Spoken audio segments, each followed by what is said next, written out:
Assalamualaikum warahmatullahi wabarakatuh. Halo sahabat pelajar, berjumpa lagi di channel TV Pendidikan, channel kesayangan kita semua. Bagaimana kabarnya sahabat? Semoga sahabat sehat selalu. Pada video pembelajaran kali ini, kita akan belajar mata pelajaran prakarya dengan materi yaitu pengolahan bahan pangan setengah jadi dari serealia, kacang-kacangan, dan umbi menjadi makanan khas wilayah setempat. Baik, apabila sahabat sudah siap, mari kita mulai video pembelajaran ini. Sahabat, peta materi belajar kita yakni sebagai berikut.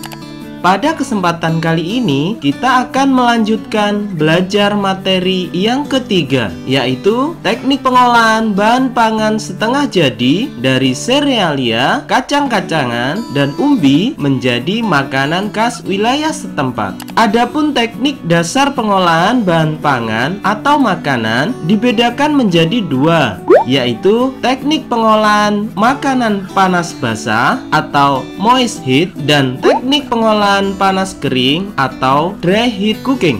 Yang pertama, pengertian dari teknik pengolahan makanan panas basah atau moist heat adalah mengolah bahan makanan dengan menggunakan bahan dasar cairan untuk mematangkannya. Bahan dasar cairan yang digunakan bervariasi seperti air, kaldu, santan, susu, atau bahan lainnya. Suhu cairan pada teknik pengolahan makanan panas basah tidak pernah lebih dari suhu didih. Nah, itu tadi pengertian dari teknik pengolahan makanan panas basah atau moist heat.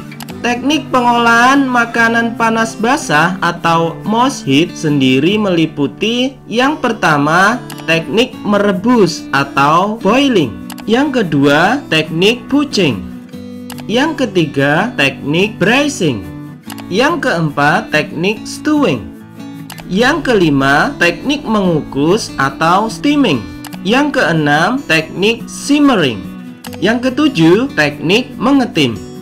Baik, sekarang kita lanjutkan ke teknik pengolahan makanan panas kering atau dry heat cooking. Pengertian dari teknik pengolahan makanan panas kering atau dry heat cooking yaitu mengolah makanan tanpa bantuan bahan dasar cairan untuk mematangkannya. Teknik ini sama sekali tidak menggunakan air dalam proses pematangannya, tetapi menggunakan minyak seperti minyak zaitun dan minyak canola sehingga suhunya bisa mencapai 180 derajat Celcius. Sedangkan teknik pengolahan makanan panas kering atau dry heat cooking meliputi yang pertama, menggoreng dengan minyak banyak atau deep frying. Yang kedua, menggoreng dengan minyak sedikit atau shallow frying. Yang ketiga, menumis atau sauteing. Yang keempat, memanggang atau baking. Yang kelima, membakar atau grilling. Baik, sekarang kita jelaskan satu persatu macam-macam teknik pengolahan makanan panas basah atau moist heat. Yang pertama yaitu teknik merebus atau boiling. Adalah mengolah bahan makanan dalam cairan yang sudah mendidih. Cairan yang digunakan berupa air, kaldu, dan susu. Caranya, bahan makanan dimasukkan ke dalam cairan yang masih dingin atau dalam air yang telah panas. Contoh dari teknik merebus atau boiling seperti merebus sayuran, merebus telur, dan lain-lain. Yang kedua, teknik poaching adalah cara memasak bahan makanan dalam bahan cair sebatas menutupi bahan makanan yang direbus dengan api kecil di bawah titik didih, yaitu antara 92 sampai 96 derajat Celcius. Bahan makanan yang dipoach ini adalah bahan makanan yang lunak atau lembut dan tidak memerlukan waktu lama dalam memasaknya, seperti telur, ikan, dan buah-buahan. Cairan bisa berupa kaldu, air yang diberi asam, cuka, dan susu. Contoh dari teknik poaching seperti poaching telur dan lain-lain. Yang ketiga, teknik braising adalah teknik merebus bahan makanan dengan sedikit cairan, kira-kira setengah dari bahan yang akan direbus, dalam panci tertutup dengan api dikecilkan secara perlahan-lahan. Jenis bahan makanan yang diolah dengan teknik ini biasanya daging dan sayuran. Efek dari braising ini sama dengan menyetup, yaitu untuk menghasilkan daging yang lebih lunak dan aroma yang keluar menyatu dengan cairannya. Contoh dari teknik braising yaitu memasak iga sapi. Yang keempat, teknik stewing adalah mengolah bahan makanan yang terlebih dahulu ditumis bumbunya dan direbus dengan cairan yang berbumbu dan cairan yang tidak terlalu banyak dengan api sedang. Maksud dari dimasak dengan api sedang dan dalam waktu yang lama agar aroma dari bahan masakan daging keluar dengan sempurna. Bahan masakannya biasanya daging, ayam, dan ikan. Pengolahan dengan teknik ini harus sering diaduk secara hati-hati agar tidak mudah hancur. Pada proses stewing, cairan yang dipakai yaitu air, susu, santan, dan kaldu. Contoh makanan yang menggunakan teknik ini antara lain opor ayam, gulai kambing, dan gulai ikan. Yang kelima, teknik mengukus atau steaming adalah memasak bahan makanan dengan uap air mendidih. Sebelum mengukus bahan makanan, alat pengukus yang sudah berisi air harus dipanaskan terlebih dahulu hingga mendidih dan mengeluarkan uap. Kemudian, masukkan bahan makanan pada steamer atau pengukus. Uap air panas akan mengalir ke sekeliling bahan makanan yang sedang dikukus. Efek dari teknik ini adalah menjadikan makanan lebih lunak dan lembut. Nilai gizi bahan makanan tidak banyak yang hilang karena tidak bersentuhan langsung dengan air. Makanan yang diolah dengan cara ini yaitu puding, bolu, sayuran, ikan, atau ayam.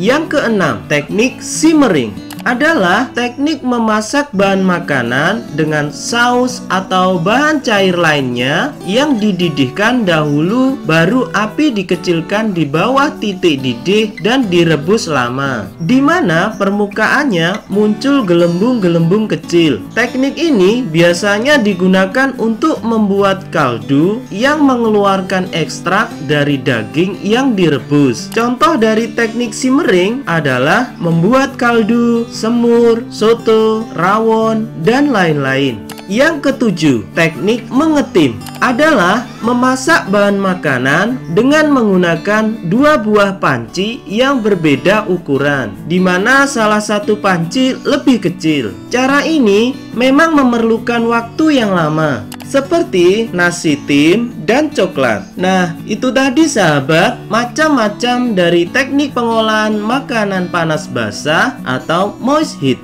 Baik, sekarang kita jelaskan satu persatu dari teknik pengolahan makanan panas kering atau dry heat cooking.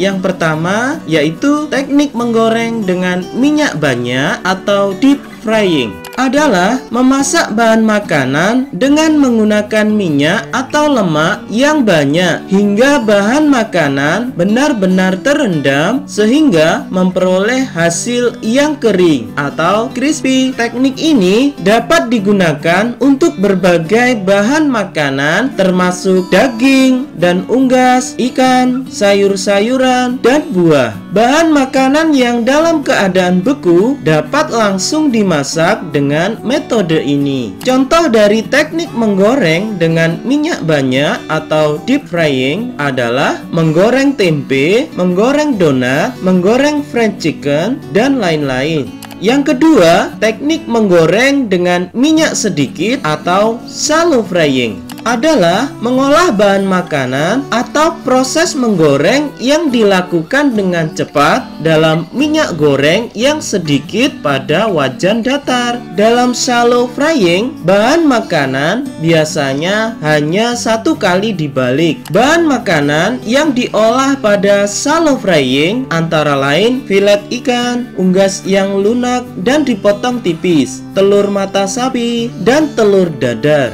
Yang ketiga, teknik menumis atau sauteing adalah teknik memasak dengan menggunakan sedikit minyak olahan dan bahan makanan yang telah dipotong kecil atau diiris tipis yang dikerjakan dalam waktu sebentar dan cepat, diaduk-aduk serta ditambah sedikit cairan sehingga sedikit berkuah atau basah. Cairan yang biasa ditambahkan adalah saus, krim, dan sejenisnya. Cairan ini dimasukkan pada saat terakhir proses pemasakan. Contoh dari teknik menumis atau sauteing adalah tumisan sayur, tumisan daging, dan lain-lain. Yang keempat, teknik memanggang atau baking adalah pengolahan bahan makanan dalam oven dengan panas dari segala arah tanpa menggunakan minyak atau air. Contoh dari teknik memanggang atau baking adalah membuat cake, membuat pizza, dan lain-lain. Yang kelima, grilling adalah teknik mengolah makanan di atas lempengan besi panas atau griddle atau di atas papan dadar atau teflon yang diletakkan di atas perapian langsung. Suhu yang dibutuhkan untuk grill sekitar 292 derajat Celcius. Grill juga dapat dilakukan di atas bara langsung dengan jeruji panggang atau alat bantu lainnya. Dalam teknik ini perlu diberikan sedikit minyak baik pada makanan yang akan diolah maupun pada alat yang digunakan. Jeruji ini berfungsi sebagai penahan bahan makanan yang sedang dimasak atau dipanggang. Selain itu, fungsi lainnya juga untuk membuat bagian yang matang dan gosong berbentuk jeruji pula. Kegosongan inilah yang menjadi ciri khas dan yang menunjukkan bahwa makanan tersebut adalah di-grilled. Nah, bagaimana sahabat? Sudah paham ya kira-kira mengenai materi kita kali ini? Apabila sahabat masih ada yang belum paham, kalian dapat memutar ulang video pembelajaran ini. Baik, sekarang saatnya kita masuk dalam penugasan. Setelah tadi kita belajar mengenai pengolahan bahan pangan setengah jadi dari serealia, kacang-kacangan, dan umbi menjadi makanan khas wilayah setempat, sekarang coba kalian kerjakan tugas berikut ini untuk melatih dan meningkatkan pemahaman materi. Baik, kita akhiri ya video pembelajaran kita kali ini. Apabila di antara sahabat ada yang belum jelas atau belum paham, silahkan bisa bertanya pada kolom komentar di bawah ini. Nanti akan kita jawab. Terima kasih sudah belajar bersama channel TV Pendidikan. Semoga video pembelajaran ini bermanfaat dan dapat menambah ilmu pengetahuan kita semua. Wassalamualaikum warahmatullahi wabarakatuh.